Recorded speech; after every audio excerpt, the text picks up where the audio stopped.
स्वागत है आप सभी को आपका अपना यूट्यूब चैनल मैथ मिथिला पे। दोस्तों, आज का जो हम सेशन करने वाले हैं वो बेसिकली हम फार्मूला की बात करेंगे, जो 10th लेवल में आपको लमसम में 10 से 15 फार्मूला पूरी चैप्टर से पूछा जाएगा। तो 10 से 15 नंबर आपको गंवाना नहीं है, इस वीडियो के अंत तक बने रहना है। 1 2 3 पार्ट में इस फार्मूला को हम पूरे क्लियर करेंगे। तो आज हम सबसे पहले बेसिक की बात करते हैं, वास्तविक संख्या यानी रियल नंबर का जो जितना भी फार्मूला होता है उसके बारे में। तो आपको वीडियो के अंत तक बने रहेगा। अगर वीडियो अच्छी लगे तो लाइक कमेंट कर लीजिएगा और नए हैं तो सब्सक्राइब करके बेल आइकन बटन दबा लीजिएगा, ठीक है। तो चलिए हम अपनी सेशन को शुरुआत करते हैं और देखते हैं आज का रियल नंबर। रियल नंबर में सबसे पहले क्या आता है, आपको ध्यान देना है। रियल नंबर में सबसे पहले भाज्य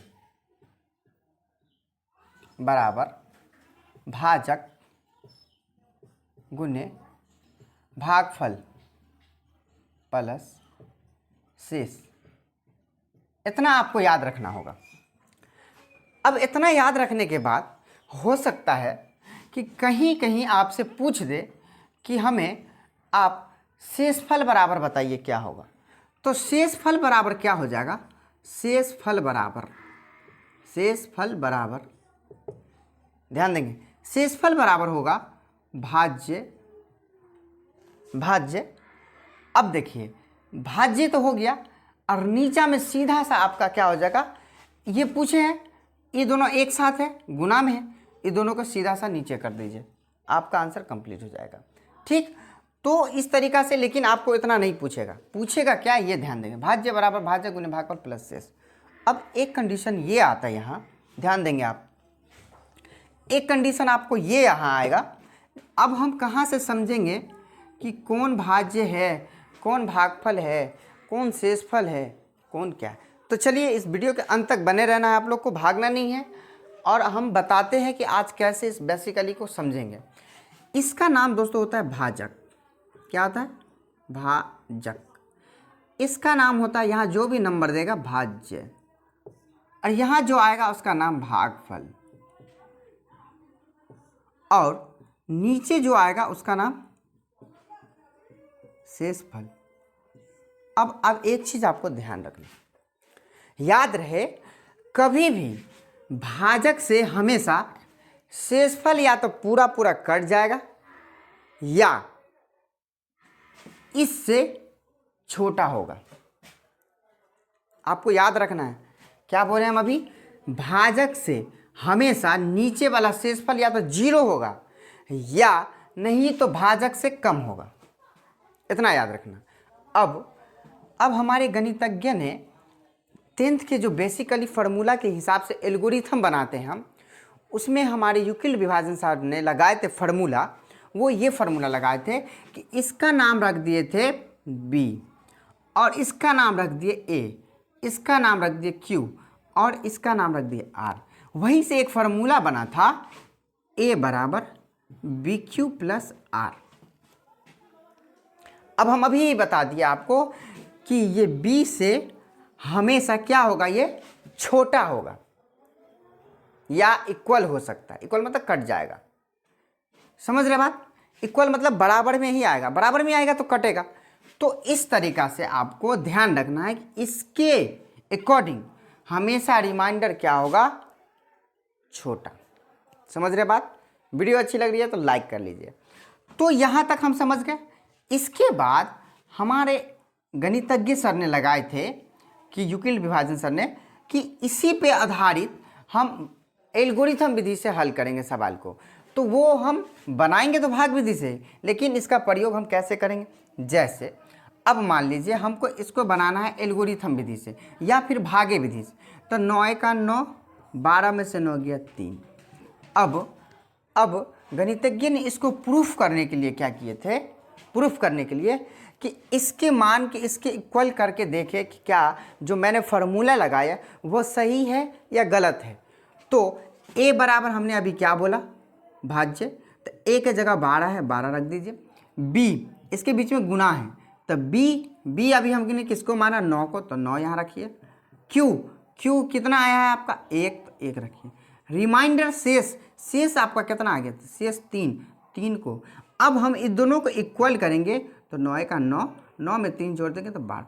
तो यहीं से गणितज्ञ ने कहा कि ये जो मैंने प्रूफ किया a बराबर बी क्यू प्लस आर, ये गणितज्ञ के अनुसार एल्गोरिथम विधि से बनाने की विधि ये 100% सही है। तो यहीं से आपका क्या शुरू होता है, एल्गोरिथम विधि से HCF। यही फॉर्मूला आप लगाएंगे a बराबर बी क्यू प्लस आर, इसी का हिंदी नाम दे दिया है भाज्य बराबर भाजक गुने भागफल प्लस शेष। राइट, यहाँ तक समझ गए। अब हम थोड़ा सा बढ़ते हैं आगे। यहाँ तक क्लियर हो गया। ये रहा आपका रियल नंबर का पहला चैप्टर का भाग एल्गोरिथम विधि से बनाएंगे, एल्गोरिथम विधि से HCF, तो आपको ऐसा यूज करना है। ठीक है, अब हम थोड़ा सा चलते हैं आपके इसके जो कुछ आगे HCF LCM होता है वो उसके बारे में समझेंगे। देखिए, हम HCF बताए थे और LCM बताए थे। LCM का मतलब क्या होता है, लोएस्ट कॉमन मल्टीप्लाई, और HCF का मतलब होता है, ये फॉर्मूला है, आपसे पूछ सकता है, लेकिन LCM बराबर आपसे क्या पूछेगा सूत्र में, A गुने B अब बट्टे में HCF। अगर HCF रहा तो A गुने B बट्टे LCM। ये दो संख्याओं का गुणनफल होता है A गुने B। जैसे आपको 4 8 का बोलेगा LCM बताइए, या 4 8 का गुणनफल बताइए, तो 8 चौके 32, तो दो संख्याओं का गुणनफल हुआ ना 32। इसी तरीक़ा से आपको पूछेगा कि दो संख्याओं का गुणनफल 32 है। राइट, फार्मूला से हम फार्मूला की बात कर रहे हैं, आपको फार्मूला समझना है। दो संख्याओं का गुणनफल 32 है। पहली संख्या, समझ रहे बात, पहली संख्या 4 है, तो दूसरी संख्या याद करें, तो दो संख्याओं का गुणनफल आपको दिया रहेगा, बट्टे में जो फॉर्मूला लगाना होगा लगा के अपना आंसर निकाल लीजिएगा। तो इस तरीका से हमारा आंसर इस टाइप से बन जाएगा। लेकिन आपको फार्मूला याद रखना है, LCM बराबर A गुने B बट्टे में HCF, HCF बराबर A गुने B बट्टे में LCM। LCM को हिंदी में कहते हैं लॉसअ और HCF को हिंदी में कहते हैं मौसअ। बेसिकली अगर ऑब्जेक्टिव के अनुसार चलेंगे तो LCM आप कभी भी बनाएंगे, जो सवाल दिया रहेगा सवाल से कई गुना बढ़ के आपका आंसर आएगा। तो ध्यान रखें कि यदि LCM की चर्चा करेगा, किसका, LCM, तो LCM का हमेशा मान बड़ा होता है, ये हमेशा मान ध्यान रखना। और जब हमें ऑब्जेक्टिव के अनुसार पूछेगा कि 4 6 8 10 12 में LCM बताइए, तो आपको क्या करना है, ध्यान देना है कि जो सबसे बड़ा होगा, चलिए हम थोड़ा सा एक्सप्लेन करके दिखाते हैं। जैसे यहाँ 2 4 6 8 10 12, ठीक है। अब ये ध्यान दीजिए कि LCM जब भी हम बनाते हैं मेरे भाई, तो LCM बनाने के अकॉर्डिंग मेरा आंसर कितना बड़ा आता है, बड़ा सा आंसर।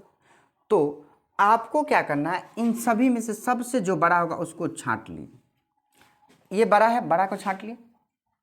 अब देखिए, सबसे लोएस्ट कॉमन मल्टीप्लाई मतलब क्या होता है कि सबसे छोटा से देखिए कि वो कट रहा है या नहीं, तो छोटा सब है ना इससे, तो 2 से 12 कट जाएगा, 4 से 12 कट जाएगा, 6 से 12 कट जाएगा, लेकिन क्या 8 से कटेगा, नहीं कटेगा, 10 से कटेगा तो नहीं कटेगा।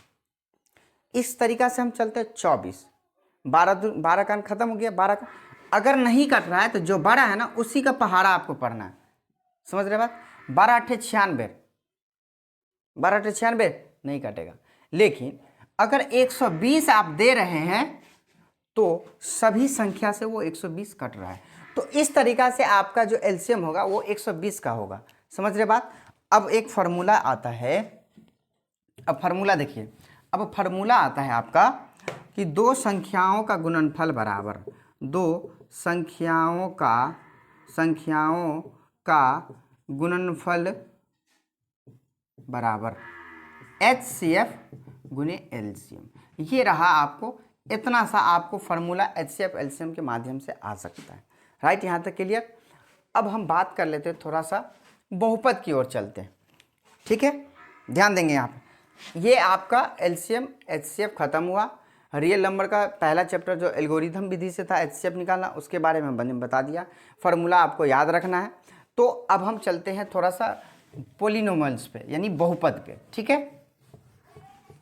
देखिए, बहुपद में क्या आता है, एक आता है रैखिक बहुपद, एक आता है रैखिक बहुपद, रैखिक बहुपद जिसमें ax प्लस बी बराबर 0, इसका जो घात होगा ना 1 होगा। आपसे पूछेगा रैखिक बहुपद में घात कितना होगा, तो 1। इसी में आता है द्विघात बहुपद का, द्विघात बहुपद का व्यापक रूप ax square plus bx plus c बराबर 0।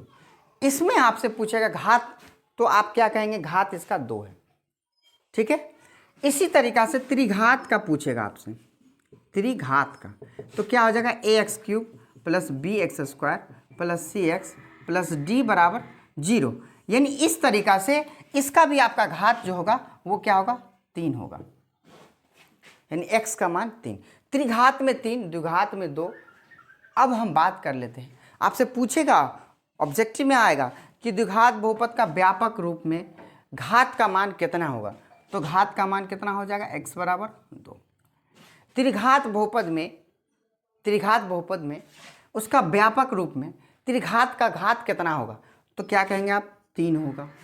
तो इस तरीका से आपका ये बेसिक फार्मूला आपको याद रखना है। पूछेगा ऑब्जेक्टिव में आता है क्या, द्विघात बहुपद का व्यापक रूप में घात का मान कितना होगा, तो 2 होगा।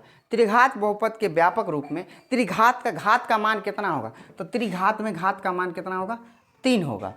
अब हम थोड़ा सा बात कर लेते हैं फार्मूला का। आपसे इसमें 2 तरह का फार्मूला पूछेगा, आपसे किस तरह का 2 तरीका का फार्मूला पूछेगा। तो फार्मूला क्या होगा, अल्फा प्लस बीटा बराबर माइनस बी बाई है।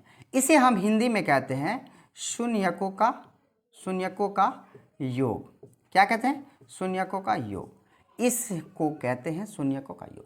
इसमें एक और फार्मूला था, अल्फा गुने बीटा बराबर सी बट्टे ए। अब इसको कहते हैं शून्यकों का गुणनफल। क्या कहते हैं, शून्यकों का गुणनफल।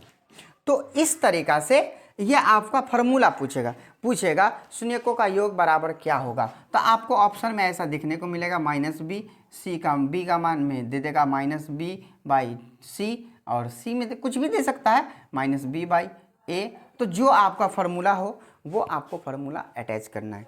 तो इस तरीका से द्विघात बहुपद का हम फार्मूला समझ गया। अब आता है त्रिघात में।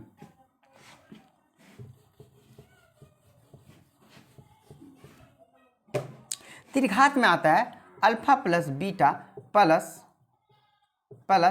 गामा बराबर minus b by a. Alpha beta plus beta gamma plus gamma alpha बराबर होता है सी बाई ए, और अल्फा बीटा गामा बराबर होता है माइनस डी बाई ए। अब ये फार्मूला आपको त्रिघात बहुपद के लिए हो जाएगा। तो इस तरीका से आपका ये फार्मूला रहा और द्विघात बहुपद तक की बात रही। अब जो हम बात करेंगे वो 2 चर वाले रैखिक समीकरण की बात करेंगे। तो इस वीडियो में हम यहाँ तक आपको बता दिए, ये पार्ट 1 करके बताए हैं, यहाँ तक बहुपद तक का फार्मूला आपको याद रखना है। इसमें आपको ज़्यादा से ज़्यादा कोई एक फार्मूला पूछ सकता है, तो यहाँ तक में आपको फार्मूला याद करके रखना है। अगर ये वीडियो अच्छी लगी हो तो दोस्तों में शेयर करके वीडियो को लाइक कर लीजिए, कमेंट कर दीजिए, और नए हैं तो चैनल को सब्सक्राइब करके बेल आइकन दबा लीजिए। चलिए हम फिर मिलते हैं 2 चर वाले रैखिक समीकरण, साथ साथ बहुपद मूल का भी, और उसी में सारा मूल का भी फार्मूला हम आपको कंप्लीट कराएंगे। उसके बाद हम चले जाएंगे 5.1 से लेके 8.4 तक के फार्मूला को लेके, उसके बाद सीधा सा हम चलेंगे सांख्यिकी में। तो आपको इस फार्मूला को एकदम रट के रखना है। वीडियो अच्छी लगी तो लाइक कर लेना है। चलिए फिर मिलते हैं अगले वीडियो में, जब तक के लिए थैंक यू।